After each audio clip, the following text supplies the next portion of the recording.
Welcome to the Heartbreak to Happiness Show with Sara Davison. If you're struggling with a breakup and you feel shocked, angry, betrayed, devastated, or sad and alone, then this podcast is for you. Best-selling author and award-winning host Sara Davison shares how you too can get on with your life to heal, grow, and move from heartbreak to happiness. Here's your host, Sara Davison. Welcome back to the show. And today, my guest is Michelle Dewsbury. Michelle is an international philanthropist, speaker, author, and coach who has traveled the world as an advocate for the less fortunate. In August 2016, Michelle focused her efforts on ending domestic violence. Her desire to help victims of domestic abuse came from personal experience in such a relationship. In July 2017, Michelle founded Unsilenced Voices, a non-profit focused on inspiring change in communities around the globe by encouraging victims to break free and survivors to speak up about domestic violence and sexual assault. She has since completed and published her personal memoir, But I Love Him. So I'm super excited to welcome Michelle Dewsbury to the show. Welcome, Michelle. Thank you so much, Sara. I'm very excited to share with your audience. Oh, no, it's great for us to have you. So tell us a little bit about you, where you are right now as well, because I know you are in the US, right? Yeah, I'm in the US. I'm actually in Los Angeles. It's a sunny day today, but it's chilly, not as chilly as where you are right now. About 50 degrees Fahrenheit. But yeah, I'm in California and just trying to get over the pandemic like everybody else, right? Yeah, I know. It is a real honor to have you because I am super excited about your story. So would you like to share for my listeners, bearing in mind that a lot of my listeners are going through heartbreak, they're in relationships maybe that aren't working out, or they've just got out of a relationship that isn't working. So I'm really excited for you to share your story with them. All right. Well, here we go. So here's a bit about me. I was born in the 80s to two amazing parents. My mom and my dad stayed together their whole lives. They were very loving. They were young when they had my brother and I, so they were still kind of in their party stage and whatnot. But we moved around a lot. My dad joined the military when I was young, and we began moving when I was just 7 years old. And we moved the first time for an incident that my mom got in trouble for. And then my dad was in boot camp at the time, and we'll talk about this later, but I was taken away from my parents for a few months and internalized that, thinking that it was my fault. So at 7 years old, I learned very quickly to walk on eggshells. Even though it was a subconscious feeling, I made sure that I was always on my best behavior so my mom or dad wouldn't get rid of me again. Well, growing up, we moved a lot in childhood. And I remember relying on our family, my mom and my dad and my brother, because moving around in a military family, it's very difficult. We had to make friends very quickly, leave those friends very quickly, and then try to remake friends while going to school. So I became best friends with my mom, and I really cherished her love and her wit and her charm, and I was definitely a daddy's girl. Well, fast forward my life until I'm about 16 years old. I was babysitting at the time, and I wanted a real job. I didn't think babysitting was a real job. So I was like, Mom, you work in the restaurant industry. Will you please train me? And she said, sure. And I began as a hostess and then a waitress, and then worked my way up to bartender and manager. And, in the beginning, I was making more money as a babysitter than I was a hostess. but it all worked out, right? And I loved the restaurant industry. I spent over 15 years in the restaurant industry, and the reason why I liked it so much is I got to interact with people. I've always loved psychology and sociology and learning about how people work, what their dreams and visions are, why they do the things that they do. Well, fast forward, I go to college for a year, and I'm still, living at home, and I decide, I want something more. I love this restaurant work, but I want to do something else. And at that time, my dream was to become a movie star. So Wow. Okay. A movie star. I pack up my car and I drive my happy little butt to Hollywood, California to be a movie star. And things are going well. I'm starring in independent films and starring in plays and doing commercials. So I feel like I am on my way to success and stardom. Well, I end up meeting a boy, roughly 2011, blonde haired, blue eyed, tall, handsome, entrepreneur, makes good money, knows where he wants to go in life. And I fell. I fell head over heels for this guy. We'll call him Paul. And for the first few months of our relationship, things were going well. We were going to ball games and sporting events and concerts, and he was courting me and sending me flowers and text messages every day. And I thought that he was going to be my Prince Charming. So we accelerated our relationship, and I moved in quite early, like 3-4 months into our relationship. I moved in with him. And shortly after that, my head went through the drywall. Wow. And I didn't realize that this was the beginning stages of a domestic violence relationship. I stayed with Paul for 4 years. During those 4 years, I endured psychological manipulation, physical violence, sexual abuse, and financial abuse. There were multiple times where I was beat for many, many hours, definitely could have died. And there is a cycle in domestic violence, and we'll talk about that for your listeners. And the walking on eggshells, and then the apology stage. The apology stage is what really keeps most victims trapped in abusive relationships, and that's what kept me trapped.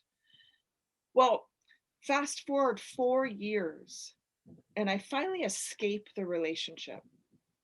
And I sit in front of my computer, very similar to what we're doing now on Zoom and using these virtual platforms. And I just began to write. And I don't know why, I just wanted to write my story. I didn't understand what I went through or what I was still going through at the time, but I needed to get it out. So when I started to write and then read it back to myself, then it was like, oh my gosh, I can't believe I got myself trapped in this type of relationship. And it goes back to when I was young and taken away from my parents. I internalized all of that.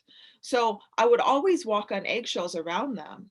So when Paul entered my life and gave me a little bit of love here and there, and then I learned to walk on eggshells, not to trigger him so he would attack me, it was almost a normal feeling. And that's how I got trapped. I never experienced abuse when I was young, but neglect and that internalized fear of my family leaving caused me to stay in that abusive relationship. Well, when I wrote, I figured, okay, well, I got to do something. I feel called to do something about this. So me being in Hollywood, I wrote and performed a 65-minute solo play about my experience in domestic violence called But I Love Him. Performed that in 2016 at the Hollywood Fringe Festival and the Whitefire Solo Fest. And that's when things started to change. People started coming up to me, telling me their stories of abuse, thanking me for speaking up because now it's given them hope. And again, I decided I have to do something even more because I started to understand that the statistics are staggering, that there are so many individuals, men and women, LGBTQIA, you name it, are going through domestic violence. So I started a nonprofit organization in 2017 called Unsilenced Voices. We work in Ghana, Sierra Leone, just expanded to Rwanda in 2020, and we're expanding to the United States to do a domestic violence awareness tour. That's what we're raising funds for. So as soon as we get those funds and COVID lifts, of course. And then from there, I wrote my first book, same title as my play, called But I Love Him. And you can find that on my website, michellejewsbury.com. And then I've been speaking on stages all around the world. So in March 2020, I got stuck in Egypt trying to come home when COVID happened and shut down. It was crazy. But I've been on over 65 different virtual podcasts and summits since March. Before that, I was speaking on live stages and just telling my story and coaching individuals on how to overcome obstacles and trauma. Because if I can do it, so can you. Yeah. And help them do that. So that's kind of me in a nutshell. Wow. I mean, that is a story, Michelle, and an incredible one. And one of the things I'm sure my listeners are going to be thinking, well, how did you manage to get out? Because, all that abuse, different types of abuse, psychological, physical, sexual, economic, how on earth did you find? Because when you're in that situation, your confidence is low, your self-worth is low. How did you manage to turn that around? I started to realize a couple years into the relationship that something didn't feel right. I didn't understand it was domestic violence. Like I said, I had no idea what I was going through, but it didn't feel right in my stomach, in my belly, in my chest. And I started taking more precaution. So I used to carry my credit card with me in my boots. So Paul would always want to carry my purse for me or leave my purse in the car because he would always want to take care of me when we went out. And then oftentimes when we went out is when he would lash out. So I would have a credit card available to go to a hotel and just leave if something were to happen. And then I started to realize that he was financially controlling me. I wasn't allowed to have a job. So I would actually pay our bills with his account that he allowed me to. So I would double pay the car payment that was also in my name. And the little bit of cash that he would leave around the house, I would take. And I would keep for myself because I needed the money. Without financial independence, then you are dependent on that person. Yeah. So I first figured out how to break free financially from him. And he demolished my credit. So after I had left, he stopped paying our bills and everything like that. So my credit plummeted. But look at me, I'm back now, right? And it just took a little bit of time, but I had to escape. And my breaking point was when I found out he was having affairs on me. So psychologically, subconsciously, I thought, well, he could beat me, he could yell at me, financially control me, sexually assault me, but cheat on me? I lost my mind. I mean, I started Wow. crying nonstop, drinking nonstop. I would drink a bottle of Makers to myself and just throw up and be upset. And so he said, why don't you take a break and you can go back to LA or go home and visit your family for a little bit. And I just never came back. And then my last breaking point was when he was still controlling me, but he started to date somebody else. And this woman contacted me roughly November of 2015 and said, Paul just put my head through a glass window. I am taking this to the police. And I wanted to let you know and reach out. And I'm so sorry for what you've experienced. So she was with him for a few months and I was with him for 4 years. And that was when I had a decision to make. I can either jump on board and help her and take my power back and speak up against what happened to me and tell people what happened to me, or I could stay silent and still let him manipulate me. And I chose to speak up. And I actually took out a lawsuit against him, and she continued her lawsuit. And lo and behold, I was able to take my power back because I decided to speak up and not let that fear overcome me.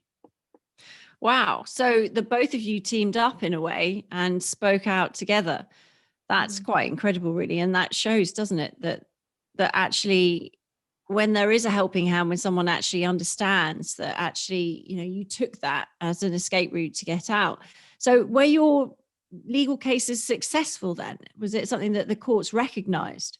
It was something that the courts recognize, and in most countries, even developing nations where we work with Unsilenced Voices, domestic abuse is recognized. Oftentimes they do victim blaming, and there's some things that need to change, of course, with the courts.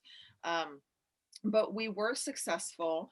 All I can actually legally say about it is that he and I settled, and then with the other case, he had some repercussions that happened. So Wow. So justice was done. So that's always good to know.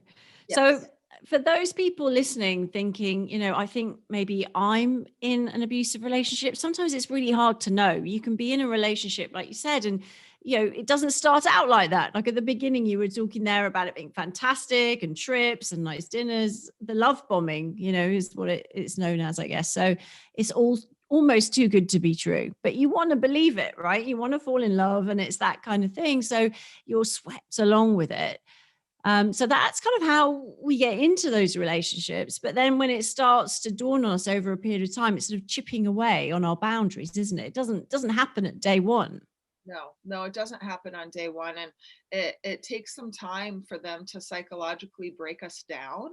And then at that point, when the physical violence starts or the emotional violence escalates, we're already so broken down that we start to blame ourselves. They gaslight us, meaning that Paul would make me think that what I remembered or believed was incorrect. And my self-confidence was very, very low. He would tell me I was fat, cellulite on my butt, I was no good for anything, wouldn't let me have a job, but then would condemn me for not working, tell me when and where I could drive a car or where I could go, who I could hang out with. And it did start very slow. He started by telling me, you're absolutely beautiful, but why don't you do this? Or you're so talented, but why are you wasting your time? For me, I like to go to church. So I was going to a church in Hollywood at the time. And he said, well, why would you want to end up like anybody there? So he would manipulate me to believe that what I was doing was wrong. And slowly but surely that escalated into more emotional abuse, sexual abuse, and physical violence. And the cycle of domestic violence goes from walking on eggshells, and that's where I started, to a big blow up, whether it's sexually, physically, emotionally, and then that apology stage. So oftentimes after I would be either brutally beat or severely yelled at and spit on and you name it, he would apologize. I'm so sorry, Michelle. I love you so much. I promise I will never do it again. And those instances lasted, for months here and there. And then from there, it grew into weeks. And I just began to understand that this was what my life was. And I accepted it because I really believed that he would change. But he never did. I think that sort of almost like a fishing hook. So you sort of, you get reeled in with the apology. You get reeled in. It's all going to be okay. They made a mistake, and being empathetic and loving them so much, you just want to say, okay, we'll give you a second chance. You deserve a second chance. You're obviously upset, or I know why you did it. I get it. You had a tough childhood, or you had a bad day. Anything not to have to face the reality of what's going on, and we kind of normalize it or even minimalize it, don't we? So that it becomes okay and acceptable. Yeah, and there were red flags in the beginning. He started controlling me very early on, saying, oh, you don't have to work, I can take care of you, making things sound better than they really were.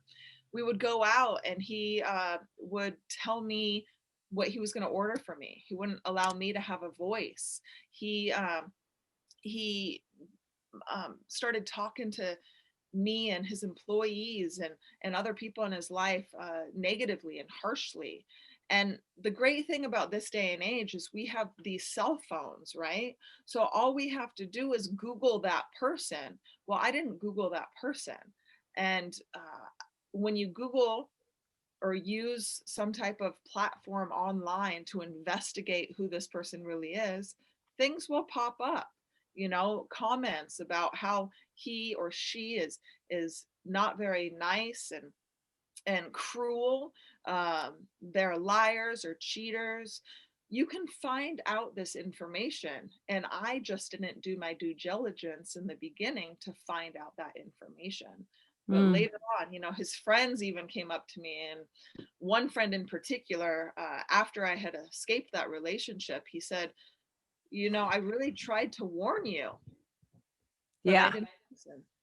And that's the interesting thing. We often, especially in the early throes of a relationship, and if there's love bombing going on, we don't want to hear it. They might even tell us. And one of the lessons is, when someone tells you who they are, believe them. Don't think, oh, he's just saying that, or she's just saying that. I can change them. When they get to know me, they won't do that again. Well, often that's the writing on the wall and the red flags that you're talking about, right? You can't change anybody. And see, with me, I thought that, if I just stayed with him, then I could encourage him to change his ways. We could go through counseling together, which is not a very good idea to do couples counseling with a narcissistic abuser. No. No, not at all. But, internally, I'm like, he relies on me. I'm the only one that, can understand him. He's not going to change, though. It really takes him or the abuser to put in an effort, understand, okay, I have childhood trauma. I have trauma from my adolescence that is causing me to lash out to the people I love the most. I need to personally get help. Now, if you tell that abuser to go get help, he ain't going to listen. But if he realizes it, then there is hope. Yeah. Okay. So I think that's a really good point. It has to come from them. You can't change somebody. You can't make them do something they don't want to do. So can you tell us a bit about the impact that all that abuse had on you over those years? Yeah. So my mom and dad raised me to be very self-confident and self-aware and not care about what other people thought or said. And when I was with Paul, I learned to not speak my mind as often and really took in a lot of the negative comments that he said. So when I left, it was really difficult for me to accept compliments. You're beautiful, you've got this, you're pretty, you're independent, you name it. It was very, very hard. And then it was really difficult for me to realize that there are good men out there. And it took me about, I want to say 8 or 9 months after escaping that relationship when I started to date a guy who was absolutely wonderful to me. And he really made me feel like I could be loved again. And in the beginning, I was scared to even drive in the same car with him because that's when Paul would lash out at me and physically Wow. punch me against the window or and he was so much better. And and we didn't make it. He's my best friend right now. His name is Dan. Best friend right now. Oh, We didn't make it for logistical reasons. He's way younger than me, and we're just at different stages in our life. But he made me feel beautiful again. And I started to read good books. I started to listen to amazing podcasts and learn that I wasn't alone. And using my voice was a positive thing to make sustainable change surrounding this epidemic worldwide. And that's when I started to realize what Paul said to me and what Paul did to me is not normal. And I do not have to believe it. So. absolutely. Absolutely. Sometimes it is that contrast effect, isn't it, that makes you really realize, that what you've been through before just wasn't okay. But because you were in it and for all the reasons we've discussed, you stayed there. So if you're coming out of this, or you're dealing with the trauma, because it is trauma, right? To come out of a relationship like that, you will have experienced trauma, whether there was actual violence or it was emotional, whatever kind of abuse it was, there is trauma from that. So what would you say are your top tips for helping people now to move on and get over that trauma? So, emotional abuse actually has longer lasting implications than that of physical violence. And a lot of the reason is because we internalize what somebody says to us. We think about it over and over and over again. The physical violence, the bruises heal. The emotional abuse, it takes longer for the internal bruises to heal. Mm. So, if you're trapped in a relationship and you gather the strength to break free, you will have PTSD, you will have trauma, like you said, Sara. And in order to overcome, you have to start implementing positive things in your life. So with my coaching business, we teach a 5-step process, which I can go over very quickly, Yes, please. Yeah. overcome their challenges. And the first step is recognize. You first have to recognize, realize, and understand what it is that you're going through or that you went through. Oftentimes, people don't even want to see it. So they push down their emotions, they push down what happened to them. They don't speak up about it. They don't go to therapy. They don't read. They don't write. So then it's held within their body, right? So you first have to realize it.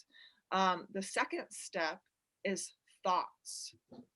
So elevating your thinking process, understanding that what he said or she said has no implication on your own mind. They cannot tell you how to think. So it's putting in great books, like I said, and great podcasts, right? Listening to things that make you think positive about your life. Think positive. Okay, he's not right. I can overcome. I am beautiful. Thinking positive, right? So, first is recognize, second is thoughts. The third step is feelings. Now, oftentimes people, like I said in the beginning, they like to push their feelings and emotions down. Well, we teach a philosophy: you have to feel in order to heal. And what that means is you actually have to express your emotions. You have to get it out. So it's Mm. very similar to, say, a bottle of water, right? It's filled with water. Let's say that that is negative emotions, like you feel worthless. Um, I feel like crap, crummy, you name it, right? You start to dwindle that down. You express yourself, you write it out, you get out these emotions. Then you start to make room for positivity. So that positivity will start coming in via surrounding yourself with amazing people, people who will uplift you, making sure that you're connecting with mentors and therapists and counselors and people that can really help you. And then you start to feel better. You Mm. don't wake up every day feeling like crap. You wake up every now and then and you start to be like, okay, it's sunny outside. And then from there, you can start taking some action. So the next step would be words, right? Using positive affirmations. I am affirmations. I am an achiever. I am beautiful. I am talented. I remember I used to do Amway way back in the day, which is like a multi-level marketing company. And I used to listen to the leadership talk from stage. And they trained us very early on to write positive I ams around our house, Post-its in your office, car, whatever. I took red lipstick and wrote it on my bathroom mirror, right? I am a diamond.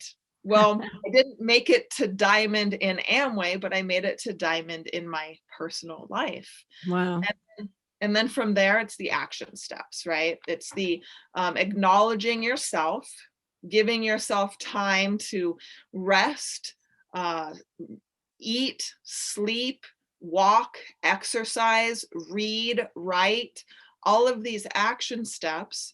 And then really understanding that you can't do it alone. Nobody can do it alone, and reaching out for help, whether that is traditional or non-traditional therapies, whether that is, being on summits and podcasts or listening to great leaders, reading great books, but reaching out for help.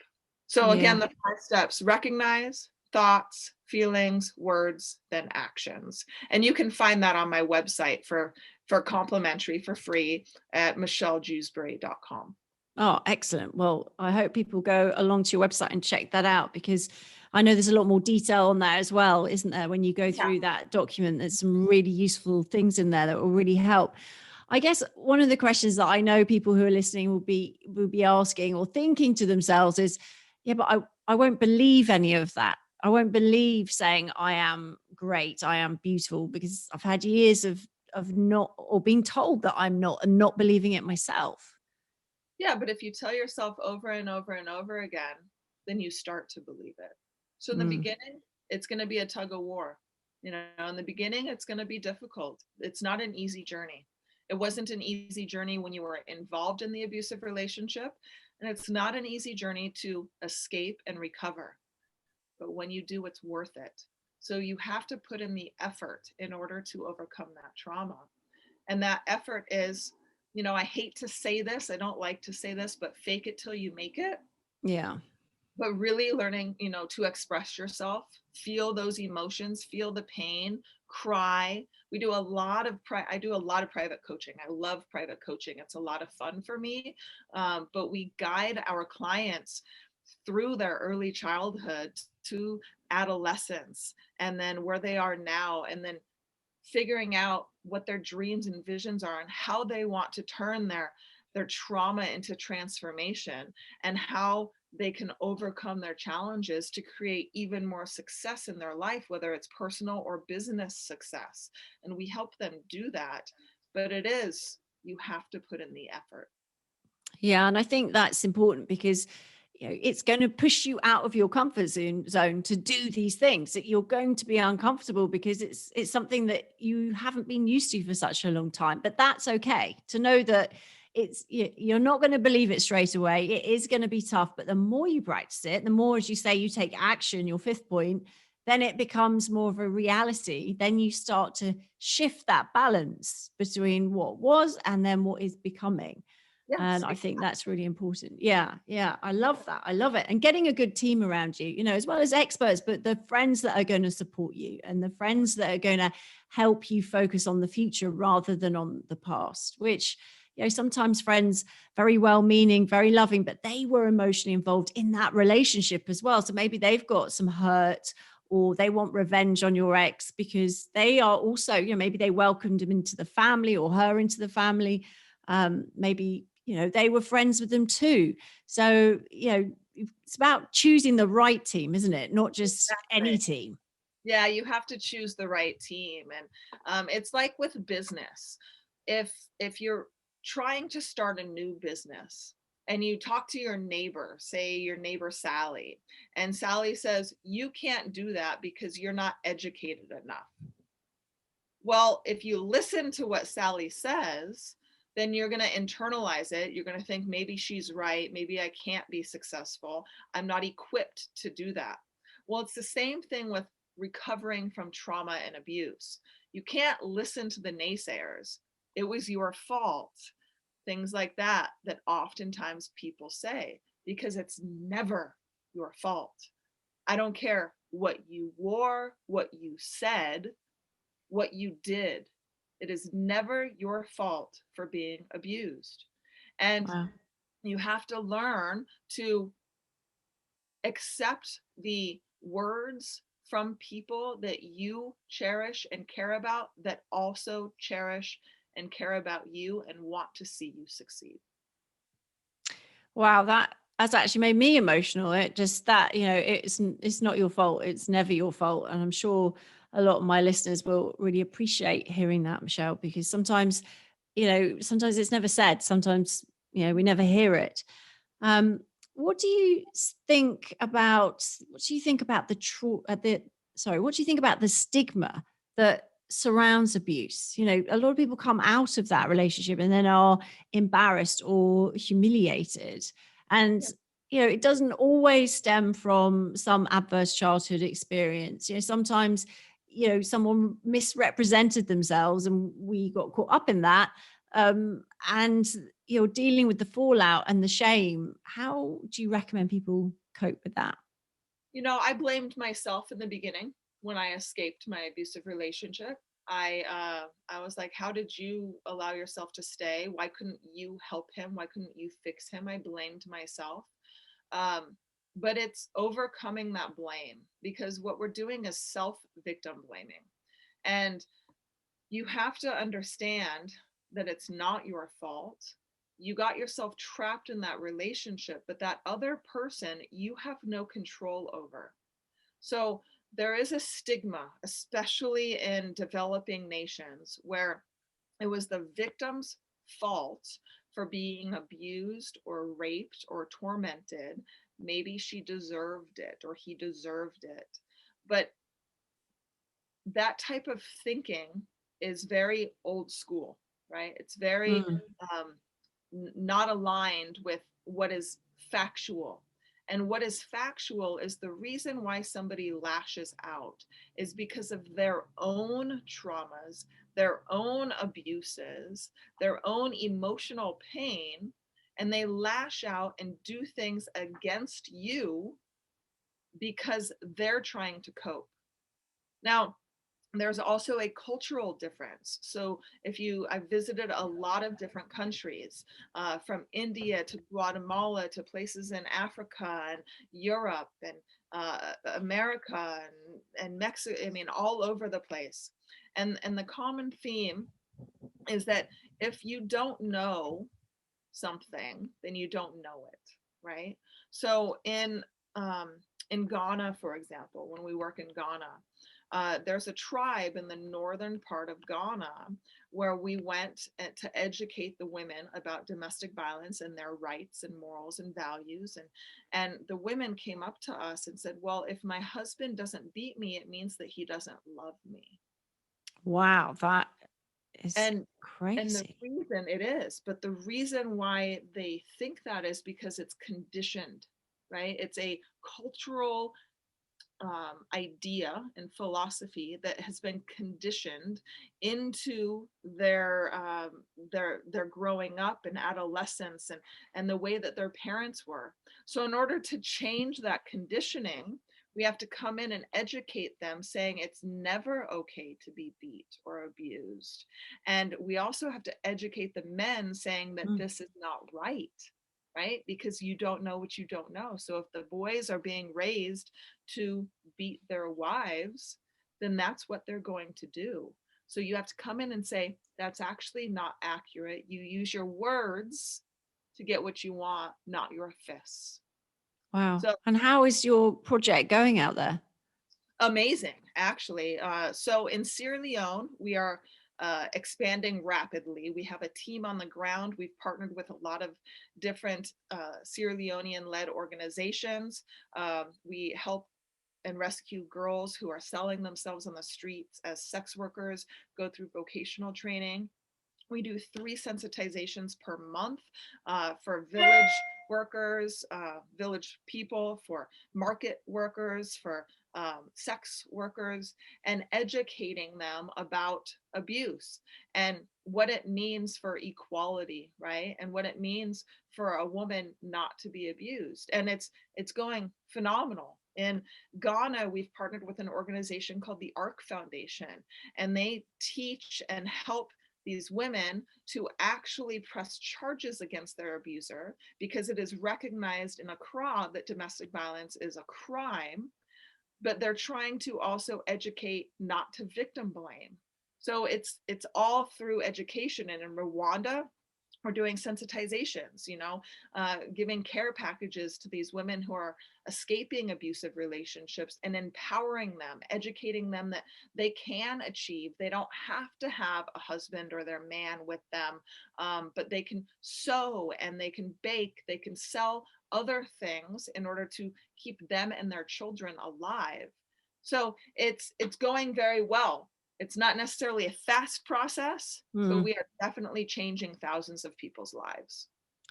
It's really interesting because especially right now with the pandemic, I'm the patron of a domestic abuse charity here in the UK called the Dash charity, and they've seen an increase in calls to their support lines by over 300%. And at the moment in the UK, the stats are pretty horrific that 30% of domestic violence that happens in the UK happens within 3 months of separation, when the perpetrator is starting to lose control over you because you're leaving. That's when the risk really increases. So, it's a very serious situation. And if you are in that situation, it has to be taken very seriously, and you have to make sure you're safe and reach out to local charities. I know in the UK we have Women's Aid, we have local charities as well, like the Dash charity, who is also under the umbrella of Women's Aid, that you can reach out to over here. What sort of support do you have in the US, Very Michelle? similar, yeah, very similar support. Most of the murders that happen with domestic violence are because the woman is leaving.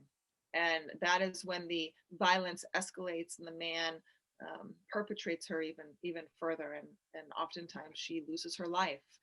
Well, in order to escape that relationship, you have to make a plan. And with that plan, you also need to reach out for help. And in developed countries like the UK, like most places in Europe and Australia and the United States, there are resources in every state to help you.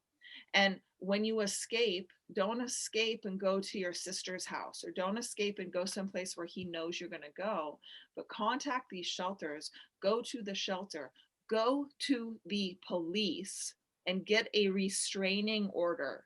That is of utmost importance, because when you start to involve the police, if something were to happen to you, they know where to look. If you're in a developing country, most of these developing nations are starting to recognize domestic violence as a crime. So go to the police. And there are organizations in most countries to try to combat domestic violence, sexual abuse, and human trafficking. Find one of those organizations. Don't go up and tell your abuser, hey, I'm going to leave you, because then he could attack you. Do it behind closed doors. I remember I left my abuser like 6 or 7 different times, and that's normal, right? You typically leave 5 to 8 different times before you finally escape the relationship, because you keep wanting to go back. You keep believing the lies and the apology stage. Well, one of the times I remember Paul was at work, and I knew I had to get out because I was severely beat just like a week or 2 prior to that. Black and blue, I still had a big black eye, and I was shaking. I was so scared. I was shaking, but I felt inside of me that I had to get out now. So I didn't call him. I didn't text him. I didn't tell him anything. I grabbed the clothes out of my closet, threw them in my car, didn't fold any, just threw them in my car and left and drove away. And there was a sense of relief when I was finally on the road that he didn't come home and see me, because it could have potentially been very, very harmful if he saw me trying to leave. But do it when you know he's not going to be around. Do it when you know that you've got a support system around you and a place for you to go. Yeah, I think that's really important. I think it's also important to note that it doesn't have to have been violent to then become one of the murder statistics, because quite often it's emotional abuse, and that will escalate to physical violence when the victim's left or is in the process of leaving. Mm-hmm. Yeah, definitely. And, getting the police involved really, really does help. I don't know how much I can emphasize that, but especially during COVID, like you said, domestic violence is increasing, human trafficking is increasing, child abuse, rape, it's all increasing because we're all stuck at home. Well, there's hotels open, there are shelters open, there are places for you to reach out. Maybe when he goes out for his walk, you can call and get assistance from somebody or someplace. But it is increasing because there's more time on abusers' hands. People are getting annoyed with each other quicker. They're bored. So just recognizing what you're going through and then reaching out for help. I think that's really good advice, really. And to take this very seriously is very important. So yeah, absolutely. What do you think about forgiveness? Because there's a big debate, isn't there, about how do you move on? Do you have to forgive, do you believe, to be able to move on? Is that something that is fundamental? Because I know a lot of people listening might struggle with that concept.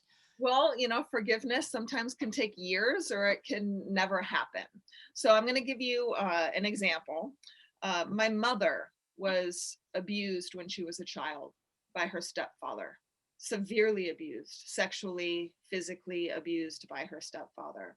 My mom held on to that grudge her whole life. She never forgave him for what he did. And lo and behold, when she died, which was about a year and a half ago, she was still upset about what happened to her when she was a child. Now, forgiveness is not for the perpetrator or for the person who hurt you. Forgiveness is for yourself. Now, it's like a tight ball, right? This is the anger that we have for people. This is the resent and the fear and how they made us feel. Forgiveness is when you let go of your hands and almost not even care about them anymore. It took me a long time to forgive Paul. I thought that he hurt me. He deserved a punishment. I was resentful. I was angry. I rewrote my first book like 5 different times because the first time I wrote it, I was really pissed off at him. Finally, I realized it wasn't my fault. And he had a lot of emotional problems and a lot of psychological things that he had to deal with. So he is not somebody I would ever want to see again, be around again. But I definitely forgave him for what he did to me because I decided to let go of the grudge so I could open up myself to more positivity. If I hold on to the grudge, I'm constantly thinking about that negative circumstance or situation. So I do believe that forgiveness is key. And forgiveness doesn't mean going back to your abuser. Forgiveness does not mean that it was okay by any means. Forgiveness is just a tool to set you free. I love that. I love that. It's important, isn't it? And sometimes we are the ones in our own way for moving on sometimes. Yeah. Tough as it might be, that is sometimes the truth. Michelle, it's been amazing having you as a guest. I know that a lot of people listening would have got huge amounts of value, and your story is incredibly inspiring. One of the questions I always ask my guests is, obviously my podcast is called Heartbreak to Happiness. So please share with us, what is happiness for you? Happiness is me waking up when I want to, going to the gym, not living in fear. I'm dating somebody right now who is absolutely amazing. I'm going to the mountain tomorrow. We're going to go skiing together. And happiness is learning to be okay in my own skin again. And I think that is key, right? In order to overcome trauma, in order to overcome the heartbreak of situations. Nobody's perfect. Everybody has some type of trauma or some type of heartbreak that has happened to them. But when you really decide and really take the action steps to overcome that, then you really will live in happiness. And that happiness, I get to work where I want. I get to speak to who I want. I have learned boundaries and learned to say no. And I really am quite happy with the guy I'm dating right now too. So, I mean, it's nice. Oh, well, that's lovely. And I know that your passion just shines through, and, that's a very inspiring story that, obviously is already helping many, many people around the world. And the work you do is incredible. If people listening want to find out more about you, where can they go? Yeah, of course. Thank you. So if you go to my website, michellejewsbury.com, so it's MICHELLEJEWSBURY.com, you can find out information about me. You also can obtain the free gift for 5 steps to overcome obstacles and challenges. If you would like information about the nonprofit, we need your help. We need funding, we need volunteers, we need fundraisers, you name it. We need a lot of help with Unsilenced Voices, and we are currently looking for board members as well. So if you are on that awesome level where you have had a successful life, you are doing well financially, you want to sit on a board and really be in front of a curve and make a huge change, please reach out. But you can find information at unsilencedvoices.org. Brilliant. Well, thank you so much, Michelle, for being my guest today. You have been awesome and inspiring, as I knew you would be. And I really appreciate you taking the time to join us. Thank you so much, Sarah. I had a very, very good time. That's it for today's episode. Be sure to head over to michellejewsbury.com and unsilencedvoices.org to find out more about Michelle. And I look forward to you joining me on our next episode.